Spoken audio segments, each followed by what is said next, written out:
Olá a todos, este é o canal Geopoliticando e vamos direto ao assunto perguntando para você. Você sabe o que acontece quando você não mora em uma porcaria de uma colônia governada por corruptos e vendilhões da pátria?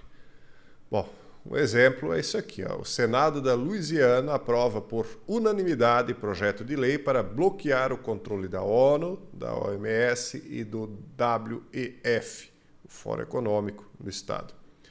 Nos Estados Unidos, vocês sabem, os estados eles têm uma independência legislativa, administrativa e judicial muito maior do que, às vezes, uma nação inteira que não faça parte dos Estados Unidos da América. O nome vem disso.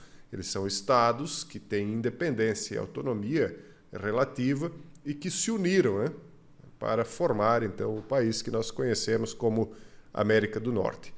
E eles, diferentemente do que certos lugares que são meras colônias dirigidas por corruptos, incompetentes e vendilhões, eles preservam a sua soberania e a sua autonomia internacional também. Então, o Senado da Louisiana está dando exemplo de como isso funciona.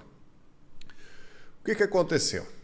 Que lei é que eles aprovaram, né? Esse projeto de lei, com votação unânime, inclusive, é uma declaração ousada de soberania do Estado, preparando o terreno para uma barricada legal contra o excesso de organizações globalistas, ONU, OMS e Fórum Econômico. Projeto de Lei 133, de autoria dos senadores estaduais republicanos Valerie e Thomas, bem como da deputada estadual Kate, não sei das quantas, visa garantir que esses órgãos internacionais não tenham jurisdição ou autoridade dentro dos limites daquele Estado.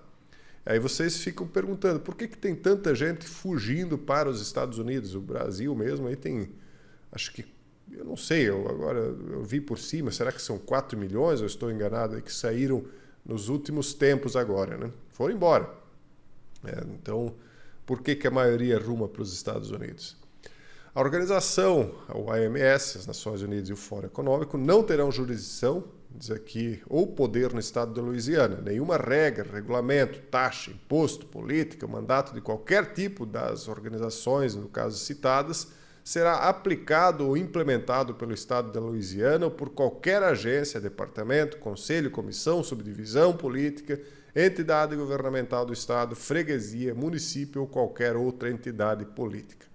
Ou seja, eles vão mandar na própria casa, não vem alguém de fora, na colônia, né, e diz, olha, agora o chicote estalou, pule, escravo. Lá não. Lá eles têm, ainda, né, por enquanto, a capacidade de dirigir a própria vida. Veja só que maravilha, né? Nem todo lugar é assim. A legislação proposta é uma resposta ao que alguns legisladores estaduais consideram um exagero por parte dessas organizações na soberania americana e nas liberdades pessoais. O senador, representando o Distrito 13, falou ao Blaze News sobre o projeto de lei afirmando, abre aspas, vimos uma história de terror se desenrolar diante de nós, pois o tempo mostrou que as recomendações e regulamentações coercitivas de certas organizações prejudicou centenas de milhares de americanos. Ele não cita como é que eles foram prejudicados, mas ele diz que foram prejudicados. Ele citou aí algumas preocupações que eu prefiro até evitar de falar aqui, mas resumidamente é o seguinte, ainda existe gente que tem coluna vertebral, que não se dobra, não se vende e não considera o próprio povo um lixo, escravo, né, para ser entregue, né, para soberanos internacionais. Que bom que ainda existe isso, né? E agora essa outra situação aqui, pessoal. Robert Kennedy Jr. disse que Biden é uma ameaça muito pior à democracia do que Trump. Então ele está dizendo que os dois são uma ameaça à democracia, mas que Biden é muito pior. Para quem não sabe, o Robert Kennedy Jr. é um ex-democrata, que queria ser candidato à presidência pelo Partido Democrata. O partido barrou ele, dando preferência para o Biden. E ele então vai correr como candidato à presidência de maneira independente. E aí ele deu uma entrevista lá na CNN, no Outfront, com Harry Burnett, e o Harry perguntou, ao momento você disse que essencialmente vê Trump e Biden como coisas iguais, mas ao mesmo tempo diferentes. Como é que você acredita nisso? E aí ele complementou: quando as pessoas falam sobre as ameaças à democracia que Trump representa, você realmente acha que isso é igual a Biden? E aí olha o que o Kennedy falou. É muito bom assim quando você vê pessoas de estatura e tamanho grande o suficiente para poder falar o que quer. Né? Mesmo no país das liberdades, certas coisas já não podem ser ditas por qualquer um, para vocês verem para onde as coisas estão indo. Mas ele fala justamente isso, inclusive, sobre censura. O que ele respondeu quando ele disse que Biden é a mesma coisa ou pior? Ele disse assim, ó: posso argumentar que Biden é uma ameaça muito pior para a democracia, apontando para o fato de Biden, de 81 anos, ter armado agências federais usando-as para censurar o seu adversário político.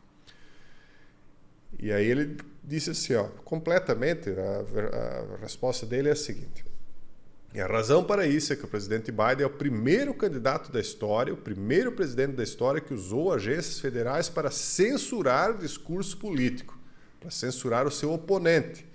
Onde mais vocês têm visto isso? Né? Onde será? Não sei. Posso dizer isso porque acabei de ganhar um caso no Tribunal de Apelações Federal e agora no Tribunal Maior do país, o que mostra que ele começou a censurar não apenas a mim. 37 horas depois de prestar juramento, ele estava me censurando.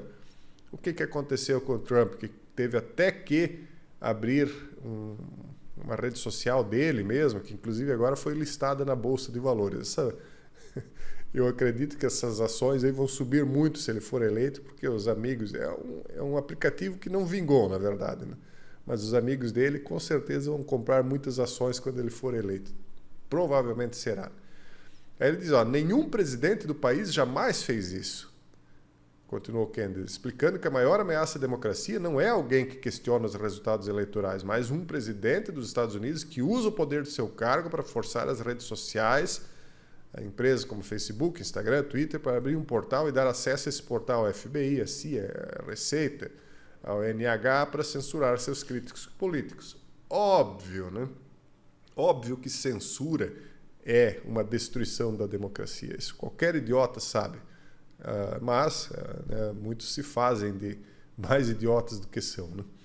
Essa eleição norte-americana, pessoal, vai ser muito interessante. Esse ano nós vamos ouvir cobras e lagartos vindos de lá e muita coisa importante vai acontecer naquele país. O que acontecer lá vai refletir em todo o mundo colonial. Né? Tem lugares aí que são chamados ainda de país por uma mera formalidade, mas na verdade são colônias, né? São uma extensão de outros países e o resultado eleitoral do que acontecer nos Estados Unidos vai refletir nas grandes colônias que tem por aí.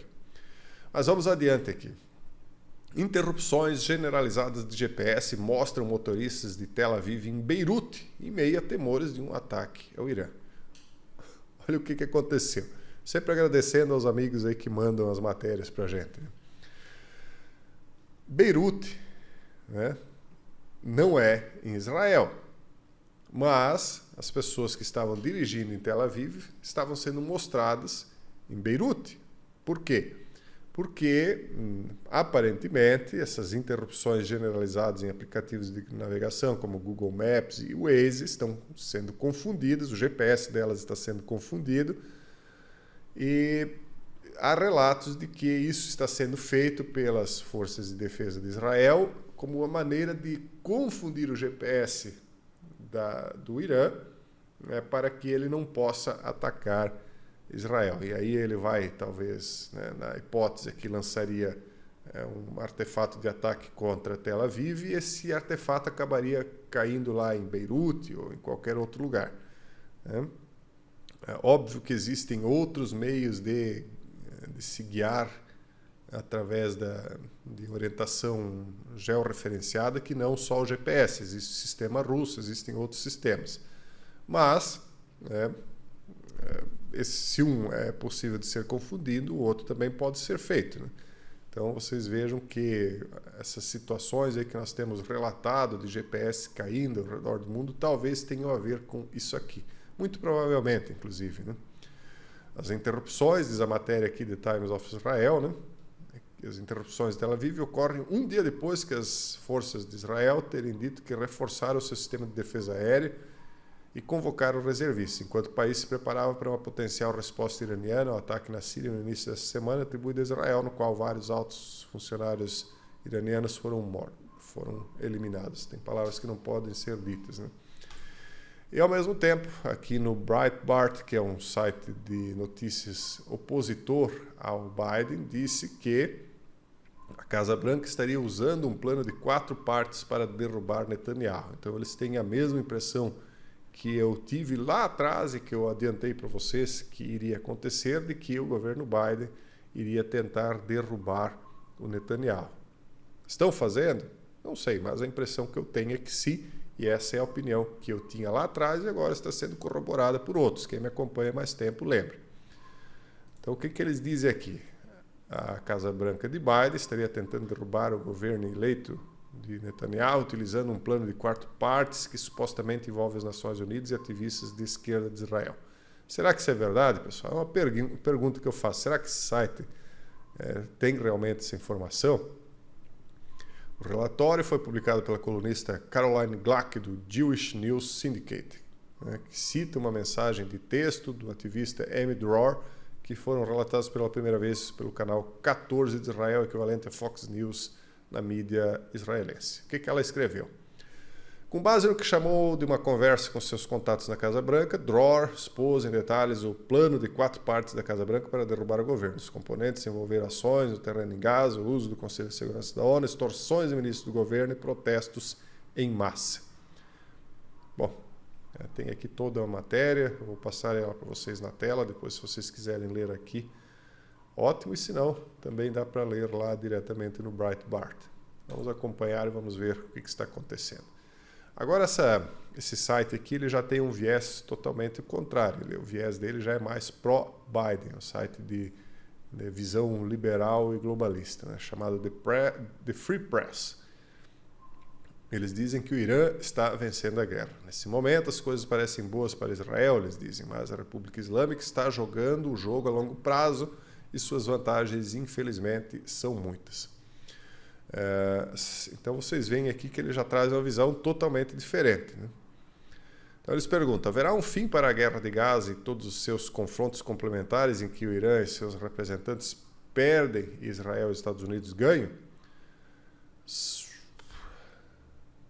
eu tirar isso daqui. Superficialmente, as coisas parecem boas para Israel. As forças de defesa israelitas parecem estar demolindo Hamas, os membros sunitas mais importantes do eixo foram então eliminados, etc, etc. Mas isso, segundo eles, é apenas cortar a relva, porque eles acreditam que o Hezbollah tem então aí um programa nuke de longo prazo e que eles estão avançando nesse programa e aí então eles vão acabar em algum momento tendo os artefatos para atacar Israel. Talvez, por isso que certas iscas estão sendo jogadas para o Irã, para que ocorra o confronto aberto de uma vez, porque talvez Netanyahu está vendo que eles estão realmente avançando para adquirir o artefato nuke, né? E aí talvez ele fez o que fez na Síria, lá na casa do embaixador, no anexo da casa, com o intuito de que realmente o Irã revide, né? E aí Israel ganhe o argumento para poder ir lá e interromper esse avanço dos estudos para o artefato nuke que o Irã nega que esteja produzindo. Então, são apenas conjecturas que eu estou levantando aqui para as coisas que estão acontecendo lá. Se é isso de fato, e o Irã acabar perdendo o foco daquilo que eventualmente ele estaria produzindo, né, se é que está mesmo, então nós veríamos uma guerra total agora. Mas, se é isso mesmo que o Irã está fazendo, então ele vai segurar as coisas o máximo possível para que ele alcance, então, aquilo que ele está buscando. Vamos ver aqui o desenrolar, né? A gente sempre vai acompanhando e trazendo opiniões a respeito, né? Nós não temos informação privilegiada nenhuma. O único privilégio é, às vezes, de poder conversar com pessoas inteligentes que trazem certas informações para a gente. Ou ideias, né? Melhor dizendo, opiniões. O que pensa o Exército sobre a venda da Avibras, símbolo da indústria de defesa, para o grupo australiano? Vocês lembram quando, no vídeo de ontem, eu falei disso aqui, que os militantes de esquerda estavam preocupados aí com a venda, que eles queriam inclusive estatizar isso por conta da necessidade de ter isso em mãos como um meio de defesa da soberania nacional, mas parece que, segundo o site da CNN, o comando do Exército, na linha contrária de muitos críticos que levantam preocupações com o risco de desnacionalização, vê com bons olhos o negócio. Então, para eles, isso ajudaria a continuidade de projetos estratégicos desenvolvidos em conjunto com o Exército, garantindo a entrega de encomendas multimilionárias, porque então a empresa, em tese, estaria com dívidas superiores a 600 milhões de reais, problemas trabalhistas, etc. Então, talvez, o que eles estão enxergando que é melhor já vender para outro mesmo, que tenha mais recursos, que aí pelo menos eles podem comprar então esses equipamentos de alguém que tenha mais capacidade. Possivelmente eles vão, em comprando, aproveitar a estrutura para vender para outros, porque nós vemos aí que se eles estão tão endividados assim, de duas uma, ou o Exército não está comprando o suficiente para manter a empresa, ou existe alguma coisa aí que a gente não está sabendo. Enfim, mais um fato aí que é interessante de nós acompanharmos, Esse é o vídeo de hoje. Forte abraço a todos e até o próximo vídeo, se Deus quiser.